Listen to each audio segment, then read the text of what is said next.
It's very interesting. It has grown into a very large field. There are tens of thousands of researchers around the world. At the same time, I think it's diversified enormously. The part of it which I'm most fascinated in is the fundamental understanding of the universe, be it on very small scales, as in particle physics, or very large scales, as in cosmology. And that part, I would have to say, has been, on the one hand, benefiting from incredible observations. On small scales, we have the Large Hadron Collider, most powerful microscope ever built, showing us what subatomic particles look like. And on the large scales, we have data showing us the whole visible universe with exquisite precision. So it's definitely been a golden age in that sense. But on the more theoretical side, I'd say the picture is more mixed. Since I started in theoretical physics in the early 80s, there have been great hopes about a number of programs of research: grand unified theories, supersymmetric theories, string theory, supergravity, M theory, and so on. And I would have to say that these have not yet panned out. It's very striking that there is not yet a single prediction which has been verified from any of these frameworks. So from my own point of view, on the one hand, you can, wring your hands and say, why hasn't theory been more successful in the last 40 years? All the theories we've verified are essentially rather old theories. Einstein's theory of gravity, the Higgs theory of the Higgs boson, and the Standard Model have been verified with more and more precision. But the newer ideas haven't panned out. So you can feel rather upset and disappointed about that. I don't. I think what's happening is that nature is speaking to us and telling us that he or she is simpler than we expected. Because what these observations reveal is a striking minimalism. We have not found any more particles, probing the universe at very high energies now at the Large Hadron Collider. And on large scales in the universe appears to be more or less as simple as it possibly could be, and still give rise to galaxies and stars and the structures we observe. So this is tremendously exciting, because I think the simplicity indicated by the observations is, I believe, pointing us to new principles, and those principles will be deep and universal and highly predictive and highly constraining, and they will constrain the universe to look something like what we see. Whereas you might naively expect the universe to get more and more complicated as you go to bigger scales, the opposite seems to be true. And that I find extremely exciting, because it means that maybe indeed we are the scales we live on and we operate on are perhaps in some sense the leading edge of complexity in the universe. The universe is much simpler on small scales, much simpler on large scales, and that helps put us in context. And maybe if we understand the big picture, the universe on very large scales, we will somehow understand where we sit in the universe. And I'm particularly excited about our recent work addressing the Big Bang. This is the most profound puzzle in all of physics, how everything emerged from a point. And I think over the last year or two, we've really started to make sense of that. And again, it indicates our new understanding is that the Big Bang is actually quite simple. It's not arbitrary or chaotic or random process. I mean, if our theoretical ideas are correct, it's a very precise boundary condition for the universe, and a highly principled boundary condition. And if so, then the universe becomes much more comprehensible in its entirety. I think, we're all trying to follow the example set by Maxwell with Maxwell's equations, or Dirac with Dirac's equation, or Einstein with Einstein's equation. These are tremendously principled, economical, mathematical equations which govern a bewildering variety of phenomena and are extremely predictive. So we're all trying to emulate these highly successful theories we base our current theories on. But I think what happened is that particle theory over the last 50 years, maybe longer, got into the habit of always postulating new particles. And to some extent, this was natural because every time you built a new accelerator, you discovered new particles. And so this just became the norm, is that, we expect once in a while to add a few new particles. And the hope arose that by adding these new particles, at some point we would actually simplify the picture. So in grand unified theories, for example, you try to make sense of the pattern of particles around us by adding some more particles in such a way that the whole unified. And that habit sort of persisted, but it generalized. So instead of adding particles, people added extra dimensions of space and extra objects. So there were strings in string theory and membranes and higher dimensional structures, which were added to these theories, all in the hope of sort of unifying this in a principle. However, the principles were somewhat lacking. So string theory notoriously doesn't really have a clear conceptual foundation or principle in the same way that Einstein's theory of gravity had. In Einstein's theory, the conception was that you have curved space-time, and this curved space-time tells matter how to move, and in turn the matter tells the space-time how to curve. That's how John Wheeler famously described it. And those words, besides being very beautiful, they capture a concept of how the physical world works, which is very intuitive and very powerful, and when it's translated into mathematics, it becomes highly predictive.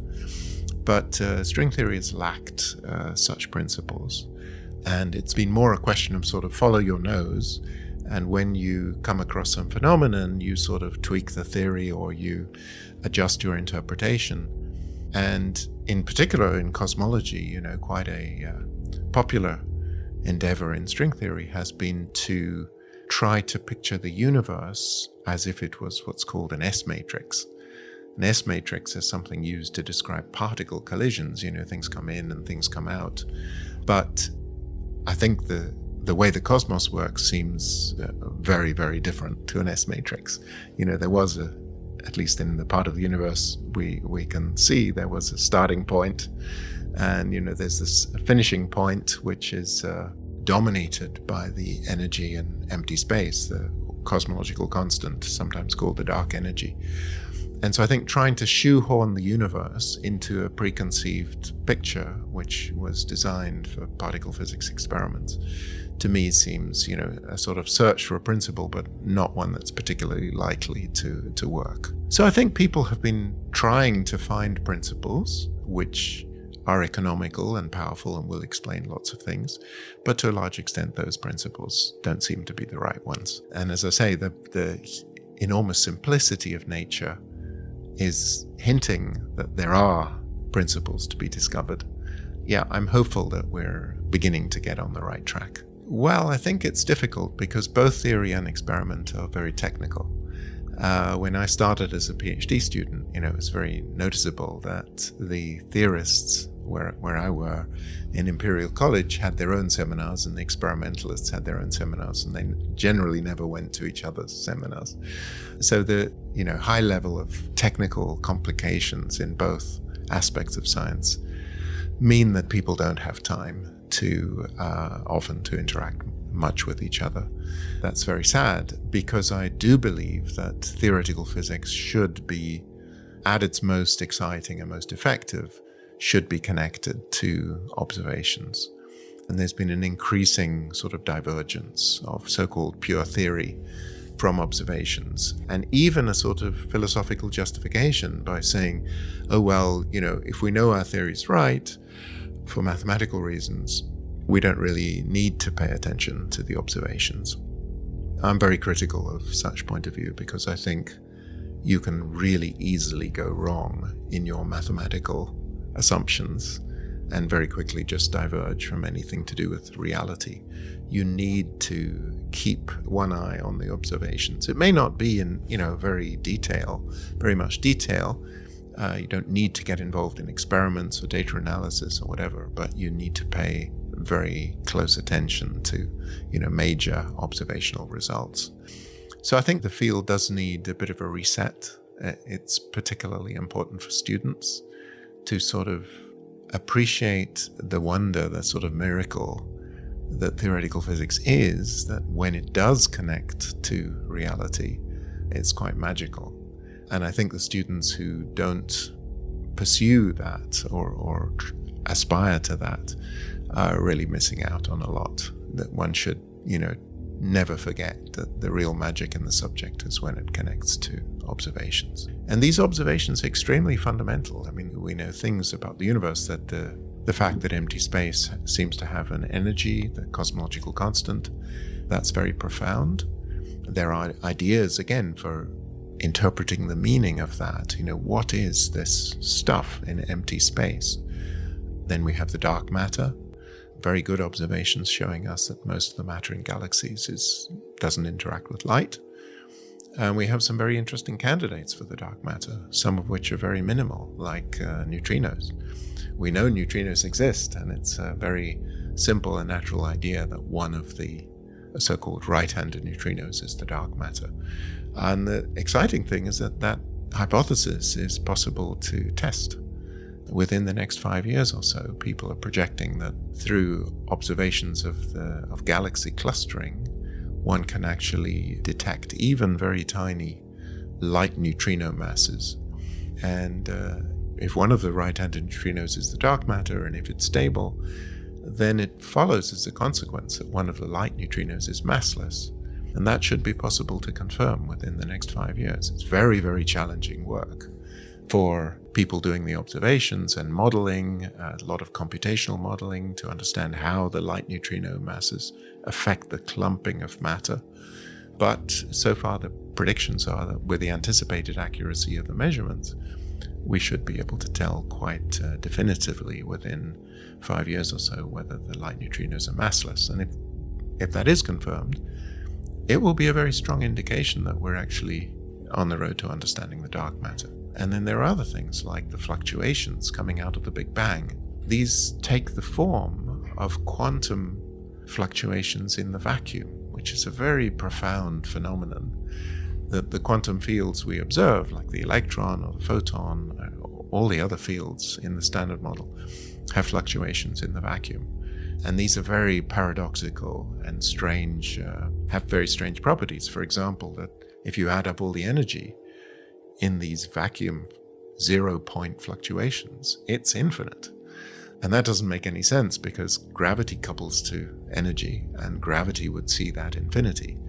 So for decades we've been sweeping this under the rug and pretending it's not really there and so-called renormalizing it away. This is not a good state of affairs because it means we do not have a physical picture of what's going on in the vacuum.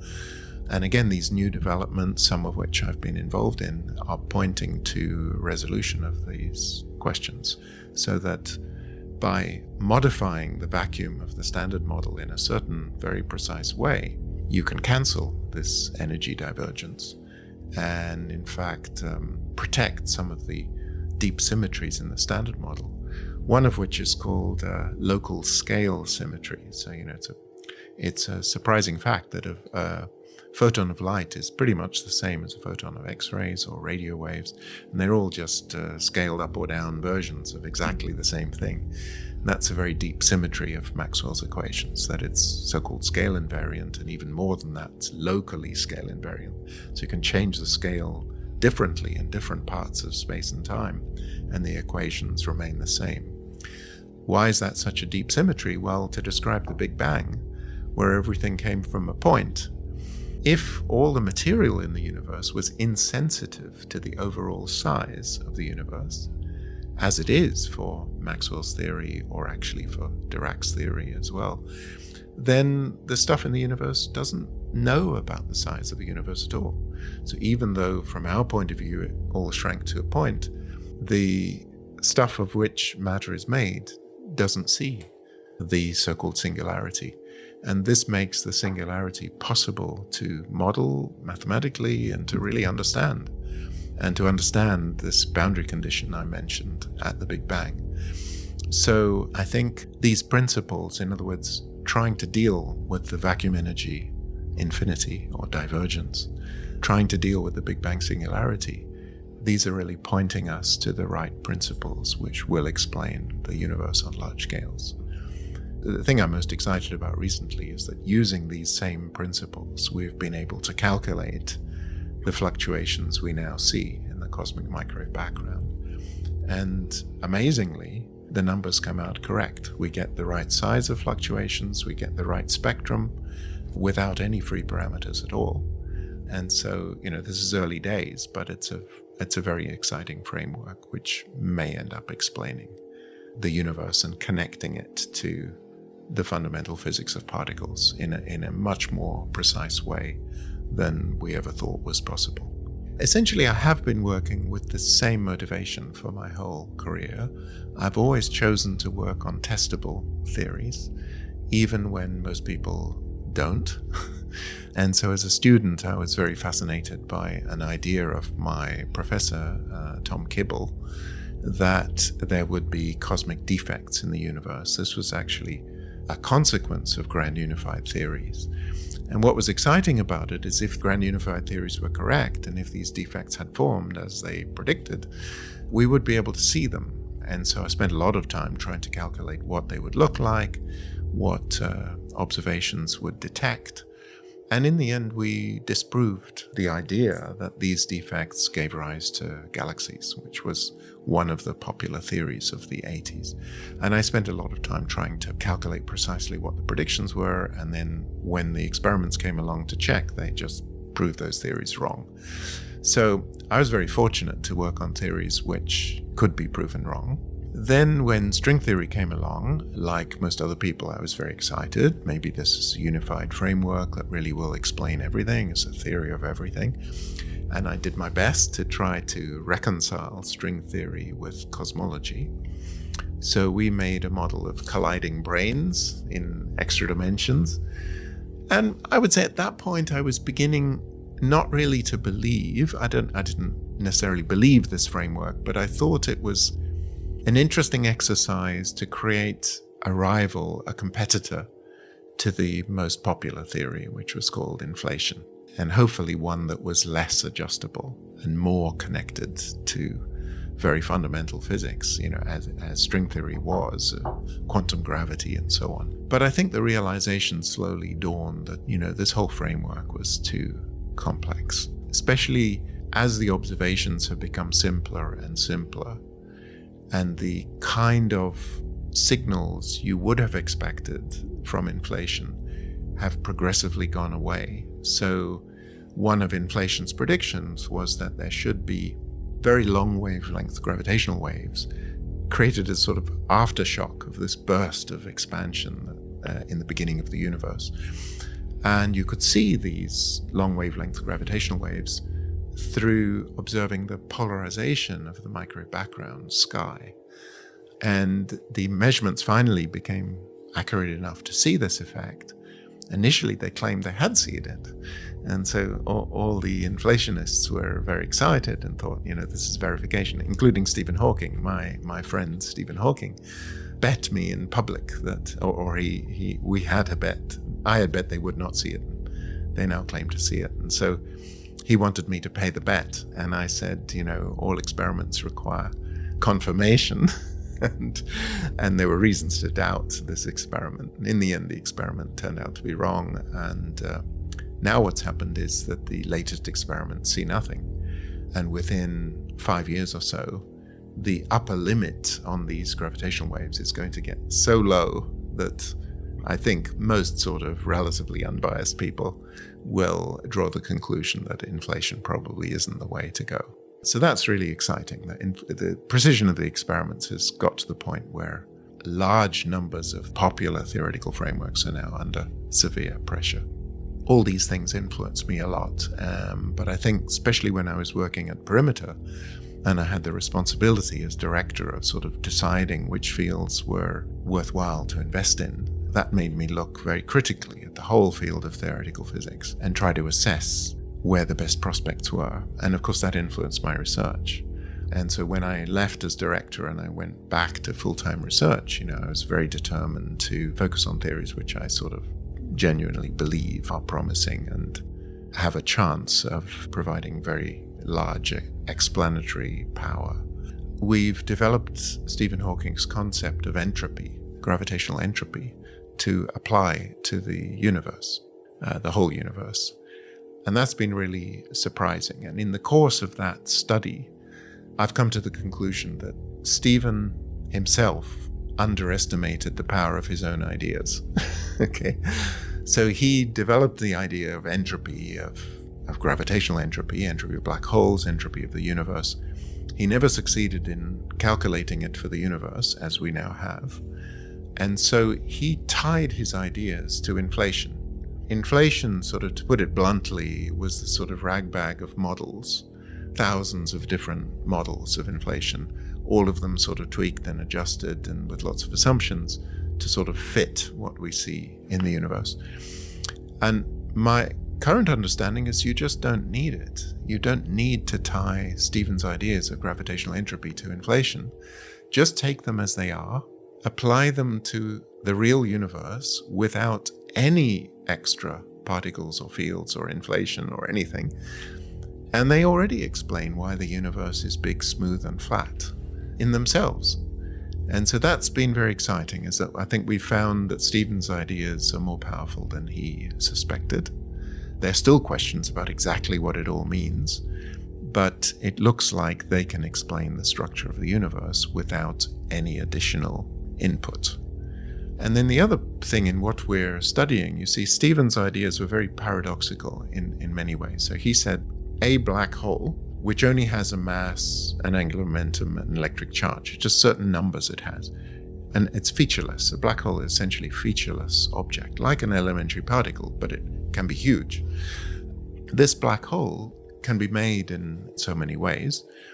Now, the weird thing about that statement is that surely the number of ways you can make a black hole depends on how many different elementary particles there are.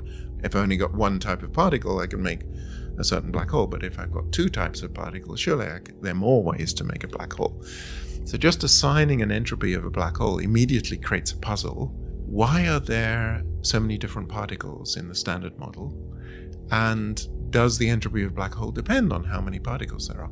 So the answer is, in his calculation, it's one result. You can't adjust it. You can't change the entropy by changing the number of particles. It's whatever it is. That actually implies, I believe, that the number of particles in the standard model is fixed by gravity. And we know there are 3 generations of particles, there's 16 particles per generation. That number should be forced on you by the fact that the standard model couples to gravity. If it is, then the whole thing is absolutely self-contained, and you just can't separate these puzzles from each other. So particle physicists who are trying to understand how many particles there are in nature, that question's meaningless unless you include gravity. And gravitational theorists trying to understand the entropy of a black hole, that question's meaningless unless you actually use the real number of particles in the world. Okay, so I think that again, the fact that Stephen's entropy ideas seem to be successful in describing a universe indicates that physics is truly unified and not adjustable.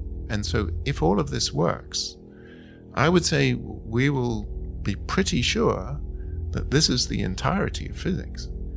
Because if you add another particle, you're going to spoil all these cancellations and agreements.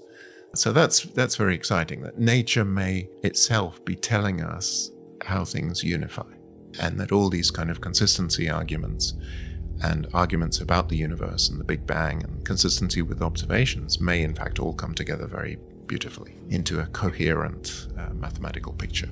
You know, it's a funny thing, but reality is scary. I don't quite know how to put it, but sometimes when you, for example, just go out into nature, you know, be it a snowy field in the middle of winter in Canada, or you're hiking in some tall mountain range or something, or you just look into empty space from Earth, you know, and you think, wow, this is real, you know, that can feel scary. So reality is scary. And I think it's as simple as saying, I do want physics to be real. And reality is scary. So we just have to face up to that.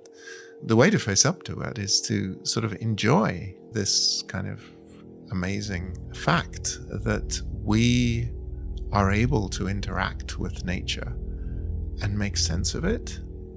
We don't understand why. We haven't got a clue why we can do that, except perhaps, we've evolved capacities which somehow allow us to do this, but then they go way beyond what we ever needed to survive. So we have a scary capacity. That's obviously true. We can do all kinds of scary things, but I think part of just essentially being a responsible citizen and living up to the opportunity of life, which we all possess as a miracle. We all have this amazing thing called life. And I think just living up to that is facing these scary realities and trying to deal well with them.